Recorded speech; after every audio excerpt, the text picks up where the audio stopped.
Pred več kot 100 leti je mož, ki se je pisal Edison, napovedal, da bo pripeljal elektriko v vsako mesto. Težava pa je bila, da se je na poti iz elektrarne, kjer so pridobivali enosmerni tok do porabnikov, velike električne energije izgubilo. Električni tok so namreč lahko uspešno prenašali samo 2 km daleč. A Nikola Tesla je potuhtal način, kako dvigniti napetost toku, da se takšne izgube ne dogajajo. Potuhtal je, kako izkoriščati izmenični električni tok. In tako električno energijo ima ves svet še danes. Več o Tesli pa je izvedel naš poročevalec Tej. Živijo, jaz sem Tej in zelo rad imam tehnologijo ter razume. Zato bom danes poskušal izvedeti čim več o človeku, ki je spremenil svet. Če ne bi bilo Nikole Tesle, se danes zagotovo ne bi videli. Živijo. Brez katerih drugih Teslovih odkritij današnji svet ne bi bil takšen, kot je danes.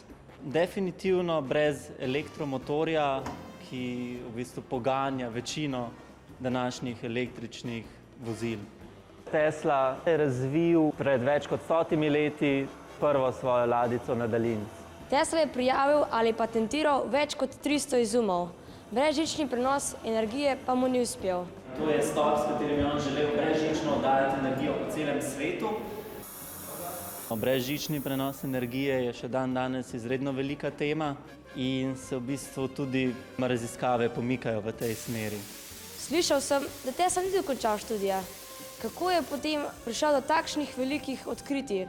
Je v bistvu bil bolj eksperimentalen človek, se pravi veliko poskusov in je v bistvu skozi poskuse prišel do novih spoznanj. Kaj je Tesla želel doseči s svojimi izumi? Želel je v bistvu pomagati družbi do nekega boljšega sveta. Tesli veliko ljudi želela okrasti njegove izume. A sam je na to rekel, ne moti me, da kradejo moje ideje. Moti me, da nimajo svojih. Zanesite se na svoje ideje. Čau!